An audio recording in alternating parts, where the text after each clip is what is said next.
Hola, ¿qué tal? Soy Fray Javier del Ángel de los Santos, franciscano, teólogo biblista. Bienvenidos a mi canal de YouTube Verbum Dei. A pesar de los problemas técnicos, aquí estamos. Y hoy, como verán, no traigo el hábito. Vengo vestido de manera normal, regular. Pero no importa, soy la misma persona y ya nos conocemos. Así es que vamos adelante. Estaremos comentando el Evangelio correspondiente al cuarto domingo del tiempo ordinario, 31 de enero de 2021. Increíble, ya se acabó enero de este año. El texto está tomado del Evangelio según Marcos, capítulo 1, versos 21 al 28. El domingo pasado vimos cómo Jesús llamaba a sus primeros 4 discípulos a ser pescadores de personas, es decir, a sacarlos de las aguas del dolor, del sufrimiento, de la angustia, del miedo, de todo aquello que impide la vida, para llevarlos hacia la sanación, la libertad, la felicidad. Hoy veremos cómo Jesús se pone en marcha para comenzar con esa misión. Y el primer sacado de las aguas mortales va a ser quien menos se lo esperaban. Entonces, este evangelio nos proporciona una excelente ocasión para hablar de cómo se debe interpretar la Biblia en la tradición cristiano-católica. El magisterio oficial de la Iglesia, reunido en el Concilio Vaticano II, nos lo dice con toda claridad en la Constitución Dei Verbum, la palabra de Dios, sobre la divina revelación, en el número 12. Pongamos atención, fíjense lo que dice: para descubrir la intención de los hagiógrafos, es decir, los que escribieron los textos sagrados, ¿ok? Entre otras cosas, hay que atender a los géneros literarios, puesto que la verdad se propone y se expresa de maneras diversas en los textos de diverso género, histórico, profético, poético o en otros géneros literarios. Continúa el texto y dice: conviene además que el intérprete, o sea, los que nos dedicamos a estudiar la Sagrada Escritura, investigue el sentido, atención a esto, el sentido que intentó expresar y expresó el hagiógrafo, no nosotros, el hagiógrafo, el que escribió el texto sagrado, en cada circunstancia, según la condición de su tiempo y de su cultura, según los géneros literarios usados en su época, no la nuestra. Pues para entender rectamente lo que el autor sagrado quiso afirmar en sus escritos, hay que atender cuidadosamente tanto a las formas nativas usadas de pensar, de hablar o de narrar, vigentes en los tiempos del hagiógrafo, como las que en aquella época, no la nuestra, en aquella época solían usarse en el trato mutuo de los hombres. Y termina este texto, este número 12 de Dei Verbum, diciendo: la Sagrada Escritura hay que leerla e interpretarla, fíjense, con el mismo espíritu con que se escribió. No con el espíritu nuestro hoy, sino con el espíritu con que se escribió, para sacar el sentido exacto de los textos sagrados. Es deber de los exégetas, es decir, los que nos dedicamos a estudiar la Biblia, trabajar según estas reglas para entender y exponer totalmente el sentido de la Sagrada Escritura, para que, atención a lo que sigue, como en un estudio previo, vaya madurando el juicio de la Iglesia. Aquí termina el número 12 de Dei Verbum. ¿Se fijan? Estas palabras del concilio hay que rumiarlas una y otra vez. La Iglesia enseña con toda claridad aquí que la Biblia no se debe ni se puede interpretar literalmente, como desgraciadamente muchos todavía la leen y la interpretan en la Iglesia cristiano-católica. La Iglesia nos pide poner atención también a los diversos contextos, principalmente 3: el contexto del tiempo narrado, el contexto de lo que se narra y el contexto del narrador. ¿Sí? ¿Cuáles son esos contextos? Contexto literario, histórico, cultural, religioso, ¿sí? Lingüístico también, para así poder sacar, eso es lo que significa exégesis, sacar de un lugar lo que el autor quiso decirnos, no lo que nosotros creemos o queremos que el texto diga. Eso se llama eisegesis, es decir, ponerle sentido al texto. Eso está prohibido. Lo que hay que hacer es exégesis, sacar el sentido del texto. Y además, la investigación que hacemos los biblistas, fíjense, debe ser para que madure el juicio de la Iglesia. Esto es muy interesante. ¿Qué es madurar? Madurar es crecer, desarrollarse, cambiar y también corregir. ¿Quién es la Iglesia? Todos nosotros los bautizados. Entonces, la labor de los biblistas, de nosotros, está encaminada a ayudarnos a madurar nuestros conocimientos, ideas, convicciones, las que teníamos o tenemos acerca de la Biblia y también, ¿por qué no?, a cambiar aquellas que están equivocadas, ¿ok? A corregir cuando sea necesario. Menciono esto porque la perícopa de hoy nos presenta una excelente oportunidad para poner en práctica los métodos que la Iglesia nos recomienda y para madurar nuestro juicio, sobre todo por lo que se refiere al tema de lo que se conoce como posesos o endemoniados. ¿Ok? Empecemos como siempre. ¿Están listos? Haciendo un esquema de nuestra perícopa. Yo la dividí de la siguiente manera. Número 1. Jesús entra a la sinagoga de Cafarnaúm, se pone a enseñar y la gente se asombra de su enseñanza. Versos 21 y 22. Número 2. Un hombre poseso por un espíritu impuro reclama a Jesús su presencia. Versos 23 y 24. Número 3. Jesús expulsa el espíritu inmundo o impuro de aquel hombre. Versos 25 y 26. Finalmente, número 4. El asombro de la gente ante la nueva doctrina y la autoridad de Jesús. Versos 27 y 28. ¿Ok? Muy bien, empecemos. Dice el texto, llega Jesús con sus discípulos a Cafarnaúm. Llegan a Cafarnaúm, dice el texto. ¿Quiénes son los que llegan? Jesús y sus discípulos, ¿sí? Cafarnaúm era, y es todavía hoy, una ciudad a orillas del lago de Galilea, en el norte. La ciudad está ubicada a unos 3 kilómetros al suroeste del lugar donde el río Jordán ingresa al lago de Galilea, tal como lo pueden ver en el mapa que aquí se muestra. Arriba del lago, un poquito hacia la izquierda, ahí van a ver Cafarnaúm. Está marcado con una estrellita ahí en rojo, ¿sí? Al ladito. El nombre de Cafarnaúm proviene del hebreo Kefar Naum, que significa aldea de Nahum. Al traducir la frase, estas dos palabras, al griego, se convirtió en una sola palabra, Cafarnaúm. Jesús hizo de Cafarnaúm su segunda patria. En el Evangelio de Mateo se nos dice que Jesús dejó Nazaret y se fue a residir a Cafarnaúm, en Mateo 4:13. Cafarnaúm fue también algo así como, diríamos ahora, el centro de operaciones de Jesús durante el tiempo que ejerció su ministerio en la región de Galilea. En 2 textos, Marcos nos habla, por ejemplo, de reuniones en la casa de Jesús, en Marcos 2:1 y 9:33. Fíjense, solo en el Evangelio de Marcos se nos narran 11 eventos de Jesús que ocurren en Cafarnaúm. Era pues un lugar muy importante para Jesús y para el ministerio que él realizó en Galilea. En tiempos de Jesús, Cafarnaúm quizás tenía una población de tal vez unos 1,000 habitantes y estaba compuesta de campesinos, artesanos y pescadores. Estaba muy bien comunicada tanto por el lago como por tierra. Según Mateo 8:5, Cafarnaúm tenía una guarnición militar con un centurión, también tenía un puesto de aduana con un recaudador de impuestos, uno de ellos es llamado Leví, según el Marcos 2:14, ¿sí? Y el texto nos dice que al llegar el sábado entró en la sinagoga y se puso a enseñar, ¿sí? Pueden ver en esta imagen que tienen ahora en su pantalla los restos reconstruidos de la sinagoga del siglo IV después de Cristo en Cafarnaúm.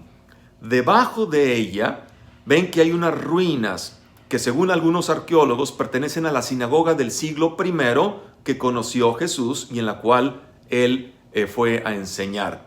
Pueden ver la diferencia del tipo de piedra. La piedra de color oscuro en la base va más de acuerdo con el tipo de piedra de las demás construcciones que se han hallado en Cafarnaúm. La piedra más blanca de la sinagoga, ¿sí?, del siglo IV, fue traída seguramente de otra cantera que estaba en los alrededores. Continúa el texto. Dice, al llegar el sábado entró en la sinagoga y se puso a enseñar. El sábado o Sabbat, en hebreo, era y aún es para los judíos el día de culto por excelencia y el día del descanso sagrado. La más auténtica teología judía sobre el Sabbat explica que este día estaba destinado para un descanso que permitiera celebrar la comunión del ser humano con el gozo del poder creador de Dios expresado en la creación, especialmente en la creación del ser humano.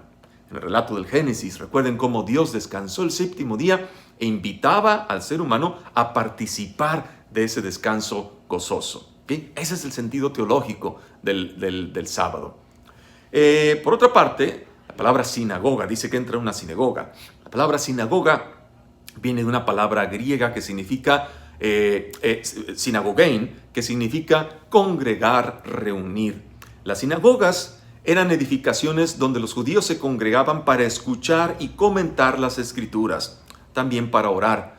También servían como centros de reunión para celebraciones comunitarias y también para discutir y resolver los asuntos y problemas de la comunidad judía en aquellas localidades donde se encontraban. Las sinagogas habían nacido quizás alrededor del siglo II a.C., ya de manera más formal, y con el tiempo se convirtieron en una institución fundamental del judaísmo en la diáspora, es decir, para los judíos que vivían dispersos, fuera de Judea, esparcidos a lo largo y ancho del Imperio Romano, lejos del templo de Jerusalén, que estaba en Jerusalén, como el nombre lo dice, ¿no? Una vez que el templo de Jerusalén fue destruido en el año 70 después de Cristo por los romanos, las sinagogas se convirtieron en Judea, cuando digo Judea quiero decir en la región de Judea, que abarca Judea, Samaria, Galilea, se convirtieron en los centros de reunión fundamentales de la comunidad judía. Al ya no tener templo a donde ir a celebrar los sacrificios, las sinagogas vinieron a servir como centros todavía más importantes de reunión de la comunidad judía. A nosotros nos parece normal que el evangelista diga que Jesús entró en la sinagoga y se puso a enseñar. Pero mirado en su contexto, debemos recordar que Jesús no era sacerdote, ni escriba, es decir, teólogo, ni fariseo, ni levita, ni rabino. Hasta donde sabemos, Jesús no pertenecía a ninguna de las sectas religiosas judías de la época. Jesús era un judío laico, como la mayoría de los hombres de su pueblo, que sintió el llamado a una específica vocación profética. ¿Cuál era esta? Anunciar el reinado o reino de Dios. Jesús, al llegar a la sinagoga y ponerse a enseñar, es el primero en transgredir todas las normas litúrgicas para mostrar al pueblo lo que es esencial en el culto: liberar al ser humano de todo aquello que le impide desarrollarse y crecer plenamente en su relación con Dios y con los demás. De manera que aquí ya podemos nosotros hacernos una pregunta o varias preguntas. ¿Qué es lo importante para nosotros cuando nos reunimos, congregamos como iglesia? Nuestras celebraciones religiosas deben ser precisamente eso, celebraciones. ¿Y qué celebramos? Celebramos nuestro esfuerzo por hacer concreto en la vida cotidiana el mensaje de Jesús, que es ámense unos a otros. Fíjate, al final de cada Eucaristía, el sacerdote nos recuerda: vayamos en paz a vivir lo que aquí hemos celebrado. ¿Te fijas? Esto significa que vayamos a vivir en la vida cotidiana lo que aquí hemos venido a celebrar de manera litúrgica. Esto es hacer el bien a los demás. Sin eso, por más perfectas y bonitas que sean nuestras celebraciones litúrgicas, serán celebraciones vacías de sentido. ¿Ok? Entonces, en la liturgia se celebra lo que hemos celebrado, practicado allá en la vida, ¿ok? En la vida cotidiana. Continúa el texto, dice: y quedaban asombrados de su doctrina o de su enseñanza, porque les enseñaba como quien tiene autoridad y no como los escribas. El evangelista no nos dice el contenido de la enseñanza de Jesús, sino solo su modo, su forma, su manera. Dice, les enseñaba como quien tiene autoridad. Suponemos que la doctrina, la enseñanza de Jesús tiene que ver con lo que Marcos nos ha dicho al principio de su evangelio, en Marcos 1:15. El kairos, el tiempo oportuno, ha llegado y el reino de Dios ya está aquí y requiere la conversión, la metanoia, para recibirlo o más bien para entrar en su dinámica. Y dice el texto, y no como los escribas. ¿Quiénes eran los escribas? Un escriba era en principio alguien que sabía leer, escribir y contar y que ofrecía sus servicios a quien lo requiriera, sobre todo gobernadores, reyes, sacerdotes, personas pudientes que tuvieran lo necesario para poder pagarles. Con el tiempo, estas funciones elementales de los escribas se fueron diversificando. Los escribas eran laicos que después de muchos años, alrededor tal vez de unos 20, dedicados al estudio de las escrituras judías, la Tanaj y muchos otros escritos extra bíblicos, ¿sí?, que estaban fuera de la Biblia hebrea, recibían de otros escribas a través quizás de un rito de imposición de manos, la transmisión del espíritu de Moisés y del espíritu de los profetas. Y desde ese momento se convertían en los teólogos oficiales del pueblo judío. Su capacidad para interpretar las escrituras o de ponerlas al servicio de sus jefes o patrones los convirtió en consultores o asesores de reyes, gobernantes y sacerdotes, lo cual hizo, como se podrán imaginar, que la autoridad de algunos de ellos llegara a ser muy grande, tanto en las altas esferas de la sociedad como entre la gente del pueblo. Los escribas eran pues lo que podríamos llamar el magisterio infalible de aquella época. La enseñanza de los escribas era considerada como la misma palabra de Dios, y en algunos casos incluso superior a ella, porque en caso de controversia en torno a algún aspecto de la escritura, se debía de creer a los escribas en vez de a la escritura. ¿Okay? Tan así era su influencia y su importancia. Fíjense, ya desde el Antiguo Testamento, el profeta Jeremías denuncia el comportamiento de los escribas cuando se desvía, ¿sí?, de la sinceridad. Fíjense lo que dice Jeremías: ¿cómo pueden decir nosotros somos sabios porque tenemos la ley del Señor? A mentira se ha reducido el estilo mentiroso de los escribas, en Jeremías 8:8. ¿Sí? Los escribas, por el propio poder, por el propio dominio, por la propia conveniencia, si algunos de ellos tergiversaron la ley de Dios, la Torá. Y Jesús va a denunciar a los grupos religiosos de su tiempo que para conservar su propia tradición e intereses, enseñaron preceptos de hombres y anularon así la palabra de Dios. Si les interesa este tema, lo pueden ver, esta polémica de Jesús con los escribas y fariseos en Marcos capítulo 7, versos del 1 al 23. Muy interesante. Ahora, atención aquí. No significa que todos los escribas de la época de Jeremías y de Jesús eran hombres malos y perversos. No, seguramente había algunos muy buenos. Hay que tener en cuenta el conflicto en el tiempo del evangelista, después del año 70 después de Cristo, entre los judíos que creyeron en Jesús y los judíos que no creyeron en él. Esta polémica llegó a tal grado que ambos bandos desacreditaron su enseñanza mutuamente. ¿Sí? Y los evangelios proyectan este conflicto del tiempo en que el evangelista escribe al tiempo de Jesús.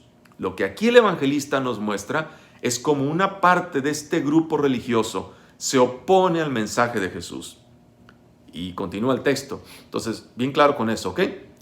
Había precisamente en su sinagoga un hombre poseído por un espíritu impuro, porque afecta sus intereses de grupo. En cambio, la enseñanza de Jesús, como veremos, es la respuesta de Dios al deseo de plenitud de vida que cada persona lleva dentro. Entonces, dice que Jesús llega a Cafarnaúm, se pone a enseñar y la gente, dice el texto, en el texto griego, si lo traducimos del texto griego, dice, está estupefacta. ¿Qué significa estupefacta? Está estupidizada. Es la traducción literal del verbo que aquí se usa y que normalmente se traduce como asombrada. ¿Sí? Está estupefacta porque escucha una enseñanza diferente. La gente está estupefacta porque el mensaje de Jesús no es la misma cantaleta que la gente ha escuchado una y otra vez de parte de algunos de sus líderes religiosos. Y dice, apenas Jesús se pone a enseñar y de repente en su sinagoga, atención a este su sinagoga, ¿ok? Este pronombre posesivo, su. ¿Qué es esto? La de los judíos de Cafarnaúm. Esta es una marca muy interesante. El evangelista desmarca a Jesús de la sinagoga de sus paisanos. A Jesús de la sinagoga de sus paisanos. Jesús va al lugar de reunión semanal de los judíos, pero según Marcos, actúa con independencia, con autoridad propia. Jesús, como buen judío, cree en la escritura de su religión, pero al parecer no va a la sinagoga a repetir lo que sus paisanos hacen, sino a hacerla efectiva. Es decir, Jesús recrea con su vida y sus palabras la escritura en la que cree. Lo vamos a ver a continuación cómo lo hace. Entonces ocurre lo impensable.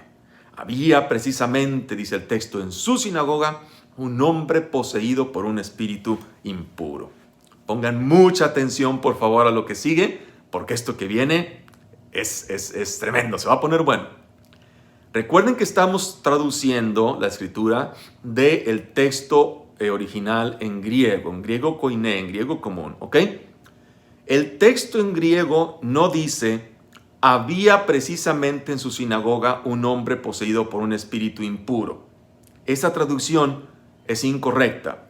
La hemos escuchado siempre así, pero es una traducción incorrecta. La traducción correcta del texto griego es la siguiente. E inmediatamente, había en la sinagoga un hombre en espíritu impuro. ¿Ok? Voy a explicar esto. Lo repito otra vez, ¿cuál es la traducción más correcta? E inmediatamente había en la sinagoga, en su sinagoga, un hombre en espíritu impuro. Veamos esto. ¿Inmediatamente de qué? Inmediatamente después que Jesús se ha puesto a enseñar y que el evangelista nos ha comentado el estado de asombro de la gente. Después, había en la sinagoga. Jesús no ha comenzado, fíjense qué interesante, no ha comenzado a realizar su pesca, pescador de hombres, en aquellos lugares que podían parecer más contaminados ritualmente. Por ejemplo, las casas públicas, los mercados, los caminos, sino que ha venido precisamente al corazón de la pureza judía, la sinagoga, para indicar que precisamente allí, en el espacio que debería ser más puro ritualmente, el día de la gran pureza, el sábado, hay un hombre sumido en gran necesidad. Hay un hombre en espíritu impuro. Esto resulta inverosímil. ¿Por qué? Porque la sinagoga era un lugar donde se mantenía la pureza ritual. Solo podían participar aquellos que estuvieran puros ritualmente. Los leprosos, los enfermos, las prostitutas, las mujeres en su periodo menstrual, los llamados poseídos o endemoniados eran impedidos de entrar en la sinagoga y de participar en el culto sinagogal. Si los encargados de la sinagoga hubieran sabido que este hombre estaba poseído por un espíritu impuro, le hubieran negado el acceso, lo hubieran expulsado. Y el evangelista nos está diciendo que está allí adentro. Y luego la frase más importante, que nos da la clave para descifrar todo el relato. Hay ahí un hombre en espíritu impuro. Y hay que verlo como es en griego, ¿ok?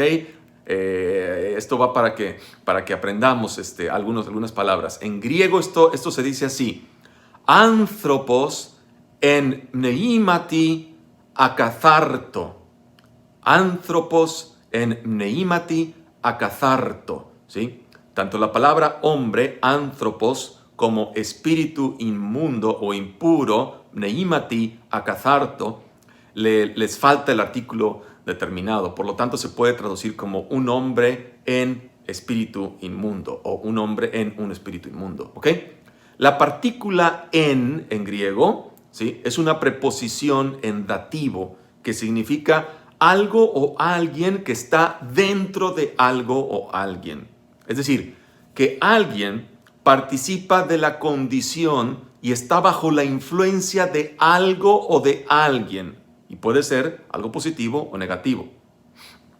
Esta traducción no debe sorprendernos. Esto que decimos de que había un hombre en espíritu inmundo, ¿sí? Por ejemplo, el libro de los Hechos de los Apóstoles, en el capítulo 17, verso 28, leemos que dice, en él, Dios, vivimos, nos movemos y existimos. Y la preposición en, ¿sí?, que se traduce de la misma manera en español como en o dentro de, en griego, aparece también en este pasaje, también en dativo, para indicar precisamente que nosotros estamos en Dios, dentro de Dios. Pues Dios, dice el texto, no se encuentra lejos de cada uno de nosotros. ¿Ok? La idea entonces, fíjense bien, ¿por qué esta traducción es muy importante? ¿Por qué las traducciones son importantes? Porque la traducción hace la teología y la teología hace la vida. Una mala traducción lleva a una mala teología y una mala teología nos lleva a vivir de manera equivocada o incorrecta el evangelio. Entonces, la idea entonces no es que el espíritu impuro está dentro de este hombre, sino que este hombre, él mismo, dice el texto, está en espíritu impuro o en un espíritu impuro. Está dentro de un espíritu impuro. Es el hombre quien habita en la dimensión, el ambiente, la influencia del espíritu impuro. Y esto cambia, como se podrán imaginar, radicalmente todo el sentido del texto. ¿Por qué? ¿Qué cosa es un espíritu impuro o inmundo? Espíritu, ya saben ustedes, en hebreo se dice ruach, en griego se dice pneuma, y significa fuerza, energía, aliento de vida. Cuando esta fuerza proviene de Dios, se llama santo, porque nos separa y nos atrae al bien, a la vida, a la justicia, al amor, a la verdad, a la luz. En cambio, un espíritu inmundo o impuro es una fuerza que nos mantiene en el ámbito de las tinieblas, de la mentira, de la muerte. Un ámbito donde no se puede respirar, ni crecer, ni vivir. Recordemos que estamos ante imágenes que los evangelistas utilizan para expresar ciertas experiencias humanas. Entonces, no se trata aquí de espíritus con alas, cuernos y cola que a tanta gente la atrae y le despiertan la imaginación. No, no se trata de eso. Estar en un espíritu inmundo significa estar en una situación o condición de vida producto de la enseñanza de los escribas, que mantiene a la persona en perpetuo estado de inmundicia, de impureza, de esclavitud, de dominación. Es decir, que le impide vivir con libertad y dignidad, aunque se encuentre presente en el lugar sagrado que es la sinagoga. O peor aún, es precisamente porque está allí en la sinagoga, en la que enseñan los escribas, ¿sí?, esta doctrina, su enseñanza falsa, la que mantiene a este hombre en ese estado deplorable de impureza, ¿sí? Por eso Jesús va a las sinagogas, no para repetir lo que ya dicen ahí, sino para liberar a la gente de esas doctrinas, de esas enseñanzas falsas. Estar en un espíritu inmundo significa vivir poseído, dominado, controlado por una enseñanza que es incompatible con la enseñanza de Jesús. Y aquí es donde el Evangelio nos proporciona mucho para meditar o reflexionar. Hay creencias que pueden ser como demonios. Hay creencias que nos pueden poseer, controlar, dominar, infantilizar, someter, esclavizar. Una vez que un ser humano internaliza una enseñanza, es decir, una visión del mundo y de la vida, como verdad cósmica, aunque sea incorrecta, puede sentirse motivado o tal vez utilizado por otros para decir y hacer cualquier cosa. Así le pasó a este hombre. Vive en espíritu inmundo, es decir, vive en una cosmovisión, en una enseñanza que lo mantiene poseído, dominado, controlado, esclavizado, y cuando escucha la enseñanza de Jesús, que como dice el texto es nueva y dicha con autoridad, reacciona violentamente. Fíjense, es lo suficientemente inteligente para reconocer quién es Él, Jesús. Lo llama el Santo de Dios. Pero está tan sometido al control de la enseñanza que ha recibido que se rebela contra la novedad de Jesús. Nos lo dice el evangelista al final. ¿Qué es esto?, dice la gente. Y ellos mismos responden, una doctrina nueva expuesta con autoridad. Lo nuevo, lo novedoso, sobre todo en materia teológica o religiosa, a veces da miedo, porque nos mueven nuestras creencias o certidumbres más queridas, en las cuales nos movemos y funcionamos y somos, y a las que le hemos dado tanta autoridad, poder, legitimidad sobre nosotros, y a veces sin el discernimiento necesario, y a veces sin darnos cuenta que son falsas. Erradicar una creencia equivocada es como exorcizar, como sacar un demonio de una persona. Pensemos en qué, bajemos la escritura a nuestra vida, ¿ok? Actualicémosla. ¿En qué espíritus inmundos vivimos hoy? Es decir, ¿en qué ambientes equivocados vivimos hoy? ¿El espíritu inmundo del fundamentalismo religioso? ¿Del fanatismo religioso? ¿Del exclusivismo religioso? ¿Del clericalismo? ¿De la misoginia, el desprecio, sí, hacia la mujer? ¿De la homofobia, sí, el desprecio hacia otras personas que no son de la misma condición sexual de uno? ¿El demonio de la xenofobia, de odiar, de rechazar a personas que no pertenecen a mi etnia? ¿El demonio, el espíritu inmundo del racismo, de la violencia en todas sus formas, doméstica, racial, laboral, simbólica, de género, de la mentira, la envidia, la soberbia, el egoísmo, la avaricia, la infidelidad, los fake news. Hay tantas enseñanzas falsas que justificamos de muchas formas, ya sea porque nos convienen o porque me permiten salirme con la mía, o porque si otros lo hacen, ¿por qué yo no? Cada uno tenemos que examinarnos, ¿sí? A lo mejor no sabíamos que estábamos equivocados y ahora que lo sabemos, el Evangelio nos invita a cambiar, a madurar el juicio de la iglesia. ¿Se fijan? Continúa el texto. El hombre comenzó a gritar: ¿qué tenemos nosotros contigo, Jesús de Nazaret? Es extraño esto. Se trata de una sola persona, un hombre, y sin embargo habla en plural.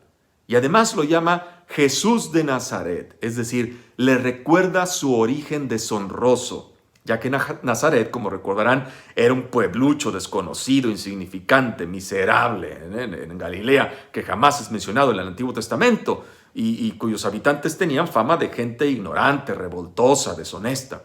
Si tú hubieras vivido en ese tiempo y te considerabas gente honrada, hubieras sido muy mal visto que fueras de Nazaret o que te juntaras con alguien de Nazaret. Cuando los escribas hablan, ¿sí?, el poseso callaba. Parecía que todo estaba normal y tranquilo. Cuando Jesús enseña, los escribas callan, la gente se da cuenta que trae una doctrina, una enseñanza nueva con autoridad, y entonces el poseso grita, interpela y reta a Jesús. Es como si el poseso dijera: así estamos bien, déjanos en paz, no nos vengas a sacudir, no tenemos nada contigo, no te metas con nosotros. ¿Qué tenemos contigo? La voz es en plural, porque hablan quienes poseen, quienes controlan y dominan a este ser humano que vive bajo esa enseñanza que ellos le han inculcado y en la que él se encuentra aparentemente a gusto. Dice el texto: has venido a destruirnos. ¿A quién está destruyendo Jesús?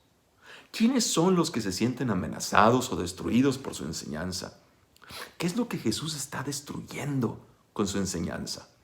Jesús está destruyendo a los escribas y su falsa enseñanza, es decir, aquellos que pretendían hablar y enseñar en nombre de Dios preceptos puramente humanos para mantener su prestigio, su autoridad, su influencia, su dominio sobre el pueblo sin liberar al ser humano.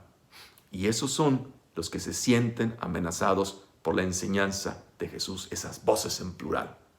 Pero luego hay un cambio, ¿sí?, al singular. Dice: sé quién eres tú, yo. ¿Se fijan? Pasó del plural al singular. Sé quién eres tú, el santo de Dios. En la Biblia, la palabra santo implica separación de lo ordinario y lo profano. Y implica también una conexión con Dios y la esfera divina.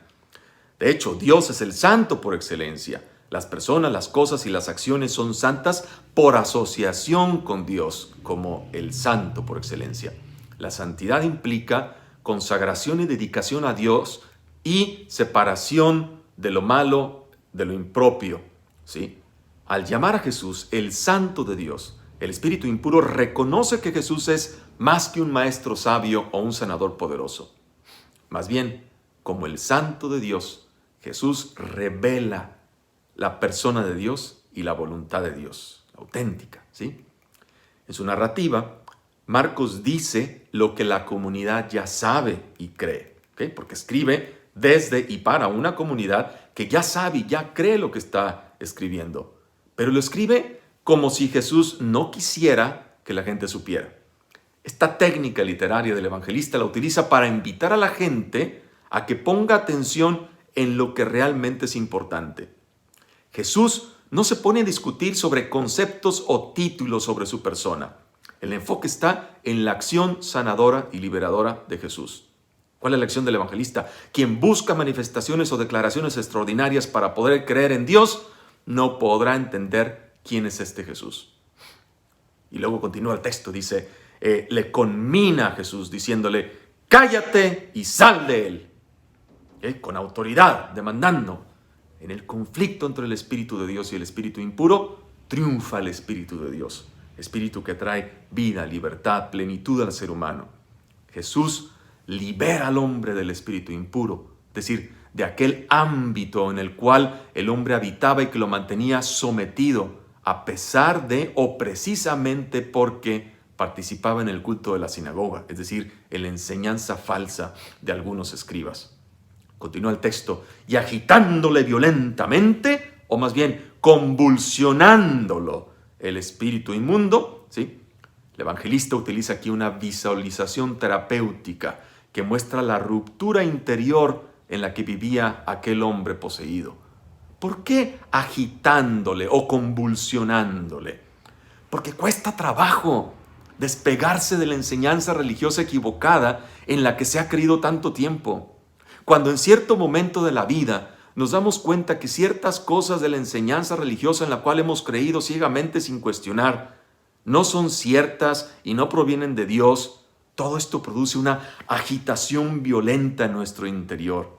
Y esta agitación violenta representa la resistencia que se pone a un conocimiento nuevo que abre posibilidades de una vida más libre, más saludable, más feliz, más amorosa, más compasiva, más plena, más de acuerdo al Evangelio.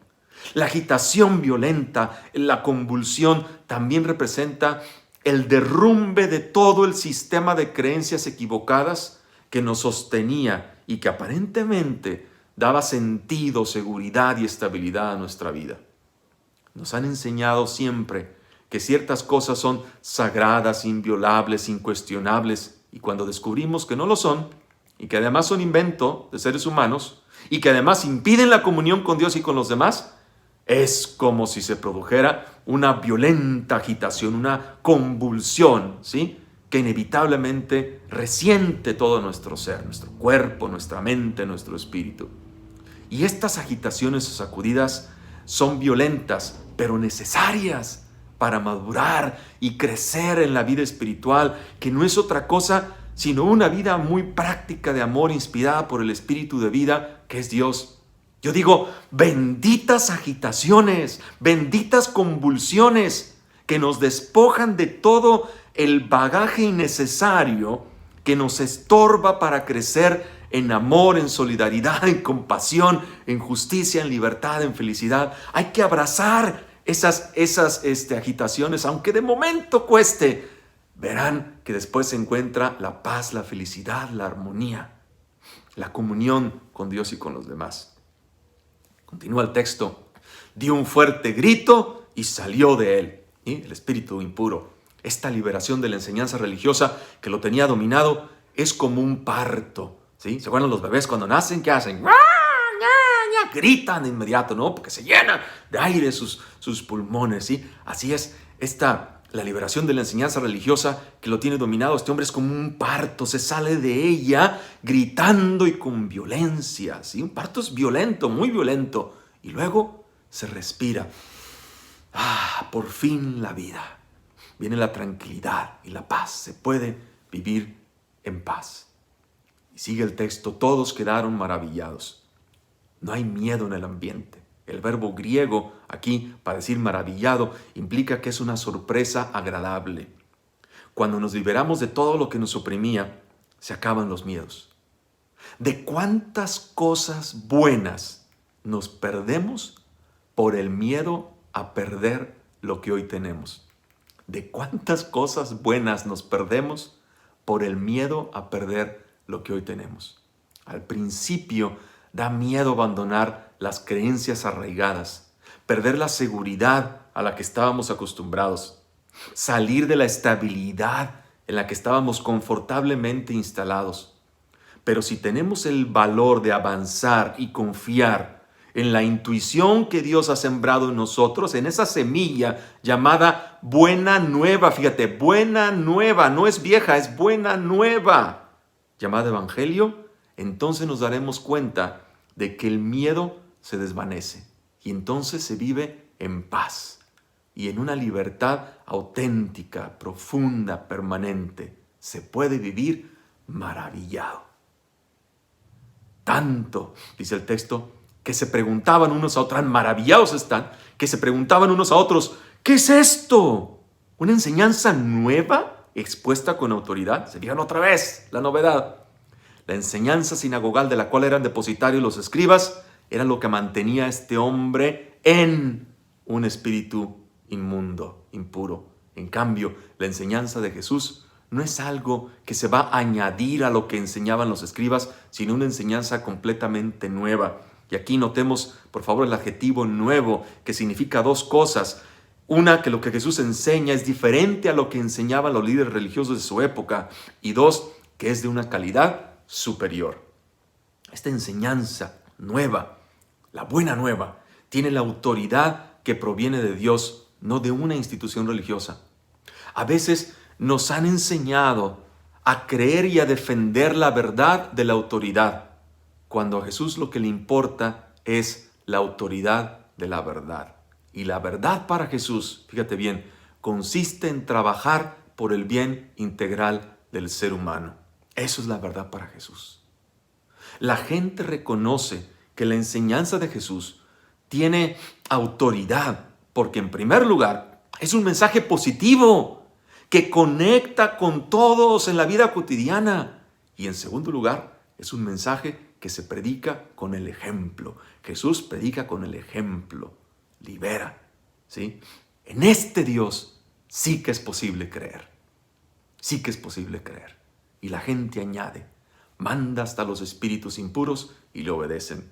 Si los espíritus impuros le obedecen, entonces significa que la liberación de la enseñanza de los escribas ya ha iniciado. Y nada la detendrá, ni siquiera cuando maten a Jesús. Por eso, continúa Marcos, bien pronto su fama se extendió por todas partes, en toda la región de Galilea. El bien es expansivo por naturaleza. Por eso, la fama de Jesús, que enseña un mensaje liberador, comienza a extenderse. La propuesta de vida y de amor de Jesús es recibida por las personas que ya la esperaban con ansia, por los hombres y mujeres de buena voluntad.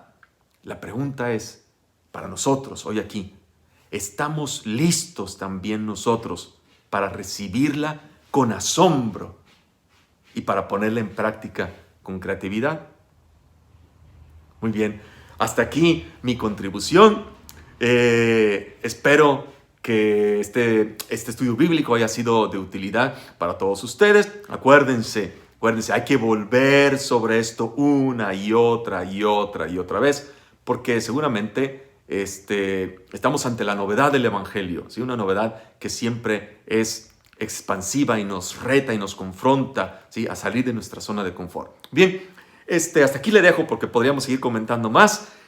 Como siempre, agradezco su presencia. Ya saben ustedes que me pueden mandar sus preguntas, comentarios, dudas a la dirección de correo electrónico verbumdayofm@gmail.com, en Facebook @verbumdayofm. Ya saben, compartir el video, suscribirse si no estás suscrito todavía, darle clic también a la campanita para que te enteres cada vez que yo subo un nuevo video. Y no me queda sino agradecerles su presencia. Gracias por acompañarme, gracias por seguir adelante en su estudio bíblico. Y les deseo a todos paz y bien. Hasta la próxima.